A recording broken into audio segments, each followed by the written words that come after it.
नमस्कार, स्वागत है आप सभी का अपने YouTube चैनल पीके's एडुटेरिया में।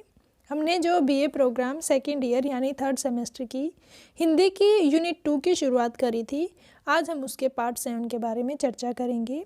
हमने तत्वों के आधार पर गबन उपन्यास की समीक्षा की शुरुआत करी थी, तो आज हम पार्ट 7 के अंतर्गत इसी के बारे में चर्चा करेंगे। तो चलिए शुरू करते हैं। गबन उपन्यास में हमने तत्वों के आधार पर कथा वस्तु, कथानक अथवा विषय वस्तु के बारे में जाना, पात्र योजना और चरित्र चित्रण के बारे में हमने जाना, कथोपकथन अथवा संवाद योजना के बारे में भी हमने जान लिया है, देशकाल वातावरण अथवा परिवेश के बारे में भी हमने जान लिया है, भाषा शैली के बारे में भी हमने जान लिया है। तो आज हम इस उपन्यास के अंतर्गत हमारे आखिरी तत्व यानी जीवन दर्शन अथवा उद्देश्य के बारे में जानेंगे और तत्वों के आधार पर हमारी समीक्षा यहीं पर समाप्त हो जाएगी। तो चलिए शुरू करते हैं। जीवन दर्शन, प्रतिपाद्य अथवा उद्देश्य। तो चलिए इसके बारे में जानें। प्रेमचंद हिंदी साहित्य के ऐसे प्रतिभावान लेखक थे जिन्होंने अपने मौलिक चिंतन से तत्कालीन कथा साहित्य की धारा को एक दिशा दी थी। प्रेमचंद से पूर्व हिंदी उपन्यास तिलस्मी और अय्यारी कथाओं के बंधन से जकड़ा हुआ था और उसमें जासूसी और काल्पनिक घटनाक्रमों की प्रधानता थी। प्रेमचंद ने हिंदी उपन्यास को काल्पनिकता से हटाकर यथार्थ से जोड़ा। उन्होंने आम आदमी की रोजमर्रा की समस्याओं को अपने उपन्यासों का विषय बनाया और उन्हें एक ऐसे ठोस आधार प्रदान किए। उनके उपन्यासों में ग्रामीण कृषक वर्ग और मजदूर वर्ग के साथ साथ भारतीय मध्यम वर्ग जीवन की समस्याओं को भी वाणी मिली।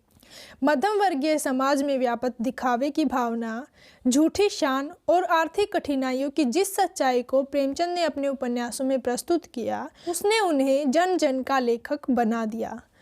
गबन प्रेमचंद का ऐसा उपन्यास है जिसके द्वारा भारत के मध्यम वर्गीय समाज के अनेक पहलुओं को उजागर करना और उनकी समस्याओं को उभारना लेखक का मूल प्रतिपाद्य है। इसमें लेखक ने एक मध्यम वर्गीय परिवार को केंद्र बिंदु बनाकर उन कमियों और दुर्लभताओं को रेखांकित किया है जिनके कारण वह जीवन के मूल तत्वों को भुलाकर दिखावे की जिंदगी जी रहा है। उपन्यास के आरंभ में स्त्रियों की आभूषण प्रियता के प्रश्न को उठाया गया है। सावन के महीने में झूला झूलती महिलाओं के बीच एक बिसाती रंग बिरंगी गुड़ियाँ, चूड़ियाँ और गहने लेकर आता है। सभी महिलाएं अपनी पसंद के मुताबिक कई चीज़ें खरीदती हैं। इनमें एक छोटी बालिका अपनी माँ से फिरोजी रंग का चंद्रहार लेने की जिद करती है। माँ द्वारा उस नकली हार की गुणवत्ता का प्रश्न उठाए जाने पर बिसाती का यह कथन, बहू जी 4 दिन में तो बिटिया को असली चंद्रहार ही मिल जाएगा। इस पंक्ति ने इस उपन्यास की मूल समस्या के आरंभ की ओर संकेत करता है। इस छोटी सी बच्ची का नाम जालपा है, जो प्रयाग के एक छोटे से गांव से मुख्तार दीनदयाल की इकलौती संतान है। दीनदयाल जब भी काम से प्रयाग जाते अपनी बेटी के लिए कोई न कोई आभूषण जरूर लाते, क्योंकि उन्हें लगता है कि ये आभूषण ही उनकी बेटी के लिए सबसे अच्छे खिलौने हैं। वास्तव में माता पिता की यही सोच लड़कियों के मन में उठने वाली आभूषण प्रियता का मूल कारण है, जिसे वह सारी जिंदगी नहीं भुला पाती। जालपा के मन में उसके ससुराल से आने वाले चंद्रहार की कल्पना इतने गहरी तक प्रभावित करती है कि वह उससे बाहर किसी अन्य वस्तु की कल्पना नहीं कर पाती। अपने विवाह के समय भी उसका ध्यान केवल इसी बात पर लगा रहता है कि ससुराल की ओर से आए चढ़ावे में क्या क्या गहने हैं और उसमें चंद्रहार है या नहीं। उसे ज्ञात होता है कि चढ़ावे के गहनों में चंद्रहार नहीं आया तो उसकी आशाओं पर वज्रपात हो जाता है। जैसे जैसे वह अपने मन को मना भी लेती, पर यही उसकी सखी शहजादी उसके हर जख्म पर चोट करती हुई कहती है, सास ससुर को बार बार याद दिलाते रहना। बहनोई जी से 2-4 दिन रूठे रहने से भी बहुत अच्छा काम निकल सकता है। उन्हें मालूम हो जाएगा कि बिना चंद्रहार बनवाए कुशल नहीं। तुम जरा सी भी ढीली पड़ी तो काम बिगड़ा। यही स्थिति वर पक्ष के घर भी है। अपने पुत्र रमानाथ का विवाह बड़े घर से करने के कारण दयानाथ को भी लोगों के सामने अपनी नाक ऊंची रखने के लिए होने वाली पुत्र वधू के लिए कई गहने बनवाने पड़ते हैं। अपनी आर्थिक स्थिति अच्छी न होने के कारण वह न चाहते हुए भी उधार पर गहने बनवाते हैं।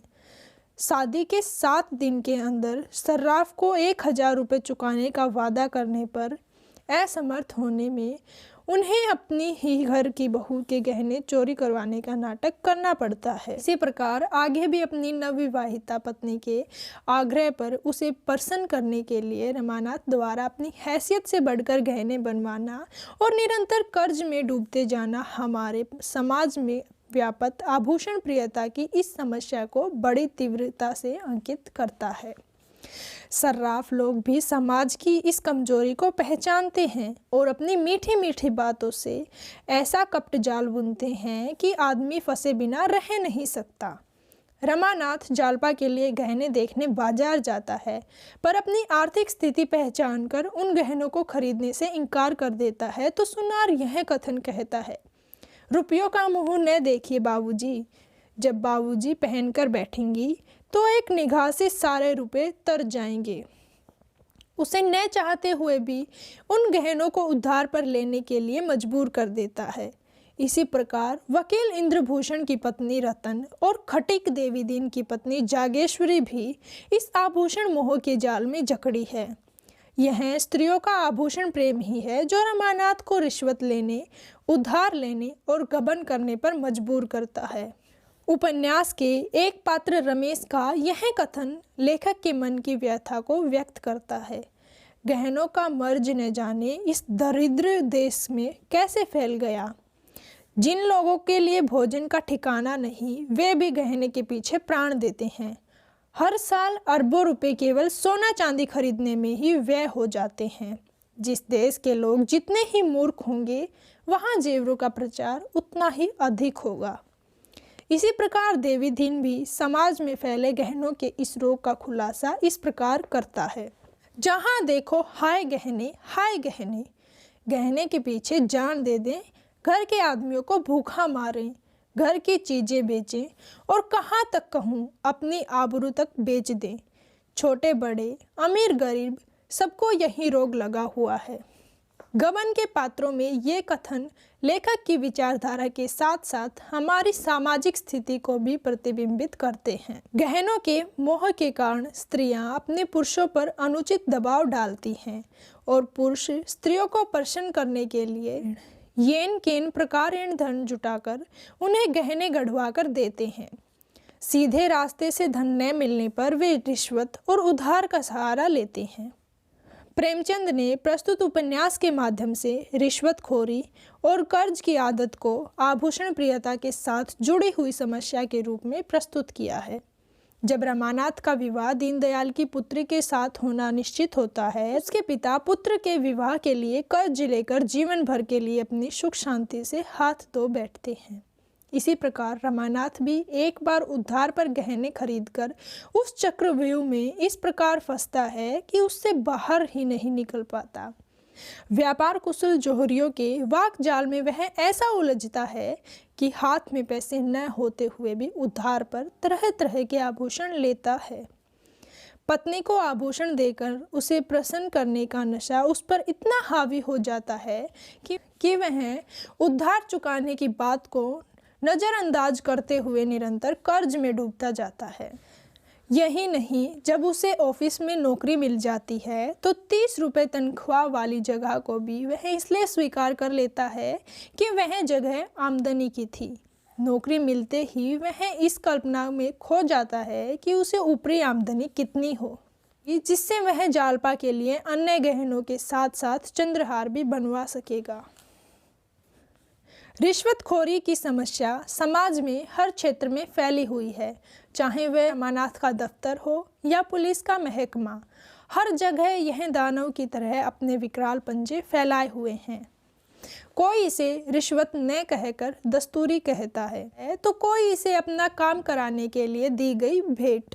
रिश्वत लेने वालों के लिए तो लालच का कोई अंत नहीं, पर देने वाले भी इस बुराई को बढ़ाने में बराबर के जिम्मेवार हैं। व्यापारी लोग अपना काम निकालवाने के लिए बाबू को अपने लाभांश का एक छोटा सा हिस्सा खुशी खुशी दे देते हैं और बाबू लोग भी उनकी धांधली को समझकर उनसे ज़्यादा से ज़्यादा माल निकलवाने की फिराक में रहते हैं। यह बात अब छिपी दबी नहीं है बल्कि खुलेआम होती है।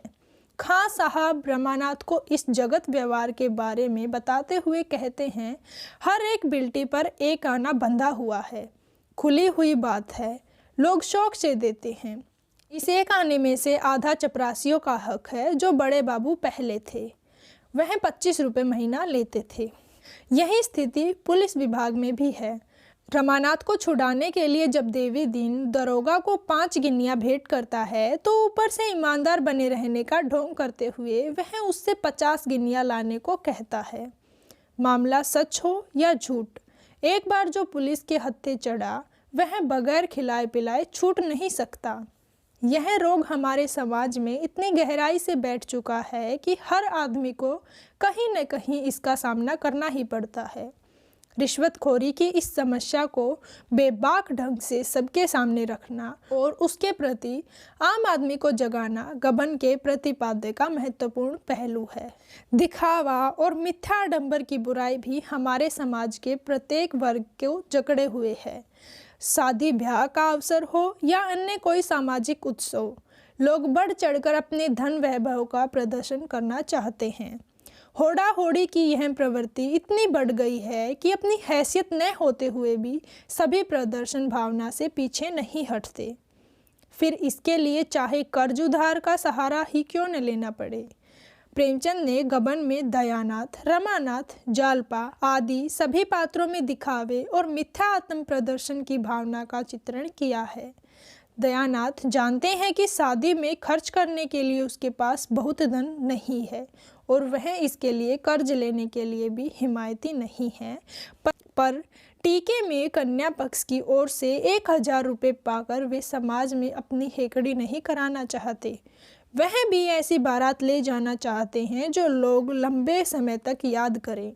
उन्होंने नाच तमाशे, आतिशबाजी, दूल्हे के लिए मोटर, दुल्हन के लिए शानदार चढ़ाव का ऐसा इंतजाम किया कि सबके मुंह से वाह वाह निकल गई। इस एक क्षण की वाहवाही के लिए उन्होंने जीवन भर के संकट को मोल ले लिया। यदि वे जितनी चादर उतने पैर पसारने वाले अपने आदर्श पर टिके रहते, सामर्थ्य से अधिक दिखावा न करते तो न उन्हें कर्ज में डूबना पड़ता और न ही पुत्र वधू के गहने स्वयं चोरी कराने की नौबत आती। इसी प्रकार रमानाथ नौकरी लगने पर दफ्तर में पहनने के लिए नया सूट बनवाता है, हैट और फैशन की कितनी ही चीज़ें खरीदता है ताकि वह अपने साहबी ठाठ दिखाकर सब पर रौब जमा सके। इसी प्रकार पैसे न होते हुए भी वह उधार पर पत्नी के लिए नए नए गहने बनवाता है ताकि उस पर उसके धनी होने का रौब बना रहे। जालपा भी जब तक उसके पास गहने नहीं हैं, गली मोहल्ले के किसी उत्सव में शरीक नहीं होती, पर जैसे ही उसके पास गहने आते हैं उसे घर में बैठना अच्छा नहीं लगता, क्योंकि वस्त्राभूषण कोई मिठाई तो नहीं जिसका स्वाद एकांत में लिया जा सके। जालपा का रोज रोज सैर सपाटे, सिनेमा, पार्क जाना और साथ वालियों पर अपने रूप और अमीरी का रंग जमाने के लिए कई रुपए खर्च देना उसके आत्म प्रदर्शन का ही रूप है, जिसने उसके पति को सरकारी रुपए खर्च करने के लिए मजबूर किया। स्पष्ट है कि यह रमानाथ और जालपा की आडंबर प्रियता ही है, जिसके कारण वे जीवन भर संकटों से जूझते रहे। यह मिथ्याडंबर समाज के प्रत्येक वर्ग के लिए दुखदाई है, जिसके प्रति प्रत्येक को निर्भीक और जागरूक बनना होगा। यह संदेश देन भी गबन के लेखक का उद्देश्य है। प्रेमचंद ने समाज के पतन के लिए आर्थिक विषमता को भी काफ़ी सीमा तक जिम्मेदार माना है। प्रेमचंद ने स्वयं अपने जीवन में आर्थिक तंगी को भोगा था और इस बात से परिचित थे कि निर्धनता ही सभी बुराइयों की जड़ है। गबन में आर्थिक विषमता को उजागर करना लेखक का मुख्य उद्देश्य तो नहीं, पर बीच बीच में कुछ पात्रों के माध्यम से उन्होंने इस ओर भी पाठकों का ध्यान आकर्षित किया है। गबन का एक पात्र रमेश रिश्वतखोरी का मूल कारण गरीबी को मानते हुए कहता है, रिश्वत बहुत खराब है, मगर बाल बच्चों वाला आदमी क्या करे। 30 रुपये में गुजर नहीं हो सकती। मैं अकेला हूँ, मेरे लिए 150 काफ़ी हैं। लेकिन जिस घर में बहुत से आदमी हो, लड़कों की पढ़ाई हो, लड़कियों की शादियां हो, वहाँ आदमी क्या कर सकता है। जब तक छोटे छोटे आदमियों का वेतन न हो जाएगा कि वह भलमनसी के साथ साथ निर्वाह कर सके, तब तक रिश्वत बंद न होगी। यह दाल रोटी घी दूध तो वह भी खाते हैं, फिर एक को 30 और दूसरे को 300 क्यों देते हैं। लगभग यही भाव रमानाथ के इन शब्दों में दिखाई पड़ते हैं। निर्धन रहकर जीना मरने से भी बदतर है। मैं केवल इतना धन चाहता हूँ कि ज़रूरत की मामूली चीज़ों के लिए तरसना न पड़े। इसके अतिरिक्त कतिपय अन्य सामाजिक समस्याओं को उठाना भी गबन का उद्देश्य है। अभावग्रस्त निर्धन परिवार किस प्रकार अपनी युवा बेटियों का विवाह अधेड़ अथवा वृद्ध पुरुष से करने को विवश होते हैं, इसे प्रेमचंद ने रतन और वकील इंद्रभूषण के बेमेल विवाह से स्पष्ट किया है। परिस्थितियों के हाथों मजबूर लड़कियां अपने जीवन के विषय में निर्णय लेने में स्वतंत्र नहीं होती। शिक्षा और आर्थिक स्वतंत्रता के अभाव में वे प्राप्त अधिकारों की रक्षा करने में अक्षम होती हैं।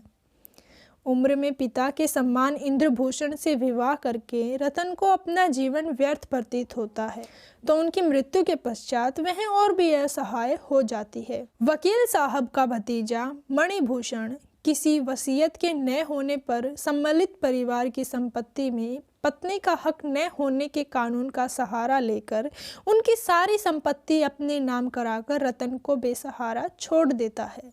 जीवन भर बेमेल विवाह के दुख की मारी रतन विधवा होकर दुखी एवं बेघर हो जाती है। ऐसे लचर कानून और सम्मिलित परिवार की सार्थकता पर प्रश्न चिन्ह लगाती हुई कहती है, मगर ऐसा कानून बनाया किसने? क्या स्त्री इतनी नीच है, इतनी तुच्छ, इतनी नग्न है? क्यों? अगर मेरी जबान में इतनी ताकत होती कि सारे देश में उसकी आवाज़ पहुंचाती, तो मैं सब स्त्रियों से कहती, बहनों, किसी सम्मिलित परिवार में विवाह मत करना। अगर तुम्हारे पुरुष ने कुछ छोड़ा है तो अकेली रहकर तुम उसे भोग सकती हो। परिवार में रहकर तुम्हें उससे हाथ धोना पड़ेगा। परिवार तुम्हारे फूल की सेज नहीं, कांटों की शाह है। वास्तव में प्रेमचंद हमेशा स्त्री शिक्षा के पक्षधर थे, क्योंकि शिक्षा के अभाव में वह अपने स्वतंत्र अस्तित्व एवं स्वाधीनता की रक्षा नहीं कर सकती। शिक्षित होने पर ही स्त्री अपने अधिकारों को समझ सकती है और समय आने पर उनका इस्तेमाल अपनी रक्षा के लिए कर सकती है। यदि स्त्री को स्वयं कार्य करने और निर्णय लेने की स्वतंत्रता दी जाए तो वह भी रचनात्मक कार्य करके समाज को नई दिशा दे सकती है। आरंभ में आभूषण प्रिय जालपा यदि अपनी बुद्धि और आत्मविश्वास के बल पर घर से बाहर न निकलती तो न रमानाथ का पता लगा सकती और न ही अपने सद्विचारों से उसे प्रेरित कर उसे पतन के मार्ग पर चलने से रोक पाती। इस प्रकार गबन उपन्यास में लेखक ने बहुत विस्तार से तो नहीं, किंतु यथा अवसर, अनमेल विवाह, विधवा विवाह, संयुक्त परिवार में नारी की स्थिति और स्वाधीनता आदि सामाजिक समस्याओं को स्वर दिया है। इसी प्रकार समाज में एक महत्वपूर्ण समस्या वैश्या समस्या को उठाना भी गबन के प्रतिपाद्य का एक अन्य पहलू है। प्रेम में निराश, आर्थिक तंगी एवं अर्थलोभ तथा कई बार परिस्थितिवश किन्हीं गलत हाथों में पड़ जाना आदि अनेक कारणों से वशीभूत कई स्त्रियां वेश्यावृत्ति के कुमार्ग पर चल पड़ती हैं। बाहरी रूप से समाज द्वारा घृणा और हिकारत की दृष्टि से देखे जाने पर भी संभ्रांत वर्ग के कई लोग ऐसी स्त्रियों के पास जाकर वेश्यावृत्ति को बढ़ावा देने में सहायक होते हैं।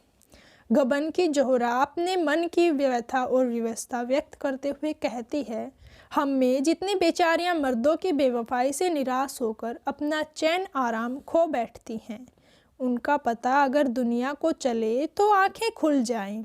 परंतु ऐसी भाग्यता स्त्रियों के मन में भी स्नेह का प्रच्छन्न स्रोत बहता है, जो कहीं से भी सहानुभूति और सम्मान पाकर नई दिशा पा लेता है। प्रेमचंद ने रमानाथ, जालपा और रतन के सच्चे स्नेह को पाकर जोहरा के चरित्र में परिवर्तन दिखाकर यह सिद्ध किया है कि बुराई के बीच भी अच्छाई का अंकुर विद्यमान रहता है, जो अनुकूल वातावरण पाकर फूट उठता है। प्रेमचंद ने अपनी कृतियों में युगीन सामाजिक समस्याओं को ही वाणी नहीं दी, अपितु राजनीतिक समस्याओं को भी समाज के सामने रखा। उन्होंने गबन उपन्यास में भी राजनीतिक समस्याओं को उठाया है। मुख्य रूप से आर्थिक और सामाजिक समस्याओं का चित्रण करते हुए भी उन्होंने तत्कालीन राजनीतिक स्थिति के कुछ पहलुओं को उजागर किया है। इनमें सर्वप्रथम है स्वदेशी की भावना। गांधी जी के आह्वान पर उस समय के लोगों ने विदेशी वस्तुओं के बहिष्कार और स्वदेशी को अपनाने की कसम खाई थी। गबन के एक पात्र देवीदीन के माध्यम से प्रेमचंद ने इसी स्वदेशी भावना को गौरवान्वित किया है। वह बताता है कि लोग विदेशी वस्तुओं और कपड़ों के मुकाबले स्वदेशी वस्तुएं लेना पसंद करते थे, चाहे उनके लिए ज़्यादा पैसे क्यों न देने पड़े। जिस देश में रहते हैं उसका अन्न जल खाते हैं, उनके लिए इतना भी न करे तो जीवन को धिक्कार है। 2 जवान बेटे इसी सुदेशी की भेंट कर चुका हूँ। दोनों विदेशी कपड़ों की दुकान पर तैनात थे। क्या मजाल थी कि कोई ग्राहक दुकान पर आ जाए। 9वें दिन दुकानदारों ने कसम खाई कि विलायती कपड़े अपने मंगवाएंगे। तब से विदेशी दिया सलाई तक घर में नहीं लाया। इसी प्रकार कतिपय अन्य प्रसंगों के माध्यम से तथाकथित नेताओं में सच्ची देशभक्ति का अभाव, पुलिस विभाग की अक्रमणीयता और झूठे मुकदमे बनाकर निरपराध लोगों को दंड दिलाने का नाटक करना आदि स्थितियों का यथार्थ चित्रण करना भी गबन का प्रतिपाद्य है। हमने प्रतिपाद्य के अथवा उद्देश्य अथवा जीवन दर्शन के बारे में भी जान लिया है। अगर हम साधारण शब्दों में कहें तो प्रेमचंद ने जो उनका कथन कहा था, लेखक जो कुछ लिखता है अपनी कुरेदन से लिखता है। मेरे अंदर जितनी कुर्दन तड़पन होगी उतना ही अच्छा है। प्रेमचंद की दृष्टि में साहित्य केवल मनोरंजन नहीं अपितु जीवन की समस्याओं पर विचार भी करता है, उन्हें हल करता है। समस्याओं को हल करने की प्रेमचंद की यथार्थवादी दृष्टि न होकर आदर्शोन्मुखी यथार्थवाद रही है। उन्हें जीवन में सत्पक्ष पर विश्वास था और इसी कारण उन्होंने नग्न यथार्थवाद की अपेक्षा आदर्श प्रेरित यथार्थवाद पर बल दिया और समस्याओं का समाधान किया। गबन में भी इन्हीं बातों को अपनाया। पहले नारी को साधारण नारी की तरह आभूषण प्रियता के रूप में प्रकट किया गया और जैसे जैसे परिस्थितियां बदलती गई उसके चरित्र में विकास किया और वह नारी साधारण नारी से राष्ट्र नायिका अथवा भारतीय आदर्श नारी के रूप में प्रयुक्त हो गई। समाज की समस्याओं में विधवा विवाह, अनमेल विवाह, बाल विवाह, भ्रष्टाचार, दस्तूरी, दिखावा, स्त्री शिक्षा, स्वदेशी आंदोलन आदि को प्रस्तुत किया है। पाठक वर्ग को ध्यान में रखते हुए सरल भाषा का प्रयोग किया गया है। प्रेमचंद ने पात्रों के अनुसार उनकी भाषा को उस वर्ग के अनुसार प्रस्तुत किया है। ग्रामीण परिवेश, शहरी परिवेश आदि को काफ़ी सुव्यवस्थित ढंग के ब्यौरे से प्रस्तुत किया है। संवाद योजना में भी पाठक को ध्यान में रखते हुए प्रस्तुत किया गया है। सरल भाषा में लोकोक्ति के माध्यम से, मुहावरों के माध्यम से, आम बोलचाल के माध्यम से प्रस्तुत किया है। प्रेमचंद ने दर्शाया है कि व्यक्ति अपनी समस्या स्वयं ही खड़ी करता है। वह झूठ, दिखावे आदि के कारण समस्या खड़ी करता है। उदाहरण रमा। लेकिन प्रेमचंद उस यथार्थ को बाद में आदर्श यथार्थवाद की ओर मोड़ देते हैं, जो उपन्यास को और अधिक केवल समस्या ही नहीं बल्कि उसका समाधान भी निकाल कर देते हैं। तो हमने तत्व के आधार पर गबन उपन्यास की समीक्षा को समाप्त कर लिया है। हमने उपन्यास के हर एक तत्व को केंद्र में रखकर गबन उपन्यास की समीक्षा को किया है। मुझे उम्मीद है कि आपको मेरा यह पढ़ाने का तरीका पसंद आ रहा होगा। तो अगर आपको हमारी वीडियो अच्छी लगी हो तो like, comment, share and subscribe करना न भूलें। धन्यवाद।